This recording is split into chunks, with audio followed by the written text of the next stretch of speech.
안녕하세요, 에이스박입니다. 제가 오늘은 얼굴에 테이핑을 하고 있는 관계로 잠시 선글라스를 활용해 보려고 합니다.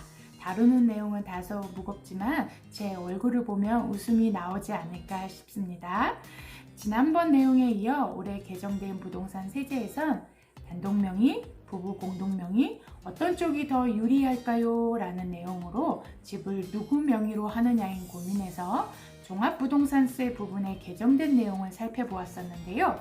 오늘은 그 뒤를 이어 마지막 내용으로 양도소득세와 배우자에게 증여 또는 부담부 증여 시 양도세, 상수세 개정 내용에 대해 살펴보려고 합니다. 세법이라 다소 무거운 내용일 수도 있지만 그래도 알아두면 절세 효과를 누릴 수가 있어서 필요한 부분인 듯 합니다. 그럼 시작해 보겠습니다. 먼저 양도소득세입니다. 양도차익에 대해 적용되는 양도세는 기본세율과 다주택자 중과세율로 구분해 적용이 되는데요. 다주택자 양도세 중과세란 가구를 기준으로 2주택 이상 보유한 가구가 조정 대상 지역 소재 주택을 양도하는 경우 양도소득세율 20%, 30%가 더해진 세율을 적용하는 것을 말하는데요. 보유기간에 따른 장기 보유 특별공제 혜택도 받지 못한답니다. 현재는 한시적으로 적용이 유예되고 있습니다. 양도소득세의 주택수 판단은 가구를 기준으로 하기 때문에 단독명의와 부부 공동명의에 대해 중과세율 적용 여부가 달라지지는 않지만 양도차익에서 유불리가 달라집니다. 양도차익이란 양도가에서 취득가액을 뺀 금액을 의미하는데요. 이때 양도차익은 각각의 지분을 기준으로 계산하므로 누진세율이 적용되는데 양도소득세에서 단독명의인 주택을 양도하는 것보다 공동명의인 주택을 양도하는 것이 보다 적은 세금이 부과가 됩니다. 따라서 공동명의 주택을 양도하는 경우 양도차익이 안 분되므로 적용되는 세율이 줄어들게 되는데요. 기본공제도 공동명의자 모두가 각각 적용을 받을 수 있어 양도세에서 절세 효과를 누릴 수가 있습니다. 이번에 배우자 증여 또는 부담부 증여 시 양도세 상속세 부분인데요. 배우자에게 증여 시 10년간 6억 원이 공제가 되는데요. 쉽게 말해 배우자에게 6억 원의 부동산을 증여해도 취득세 외 세금은 발생하지 않는다는 뜻입니다. 증여공제를 활용하여 양도세, 상속세, 절세 계획을 수립할 수가 있겠습니다. 양도세 절세 부분부터 살펴보겠는데요.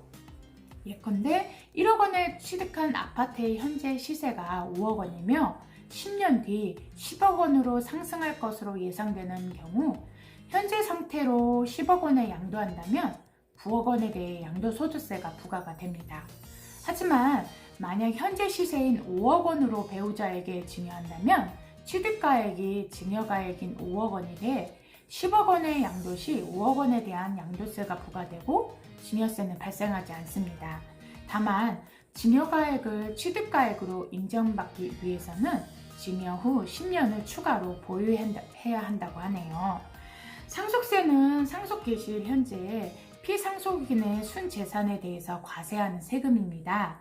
상속세 기본공제는 상속 개시일 현재 배우자가 있다면 10억 원, 없다면 5억 원입니다. 재산의 대부분이 남편 명의인 상황에서 아내가 먼저 사망을 한다면 10억 원의 공제를 활용하지 못합니다.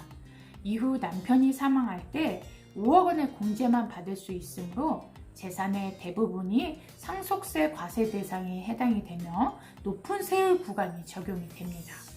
만약 남편의 재산을 아내에게 미리 배분한다면 아내가 먼저 사망할 때 공제액을 모두 적용받을 수 있으며 남편이 먼저 사망하는 경우에도 적용되는 세율이 낮아지게 돼 상속세 절세 효과를 얻을 수가 있습니다. 따라서 재산의 대부분이 배우자 일방이 보유하고 있다면 배우자 증여를 통한 상속세 절세 계획을 수립하는 것이 필요합니다. 상속세 역시 상속 개시일 10년 이전에 증여를 한 경우 온전한 절세 효과를 모두 누릴 수가 있겠습니다. 오늘도 새로 개정되는 단독명의, 부부 공동명의 중 어느 쪽이 유리할까요? 라는 내용으로 양도소득세와 배우자의 증여 또는 부담보증여 시 양도소득세, 양도세, 상속세에 대해 알아보았습니다. 그럼 다음 시간에는 또 다른 내용으로 찾아뵙겠습니다.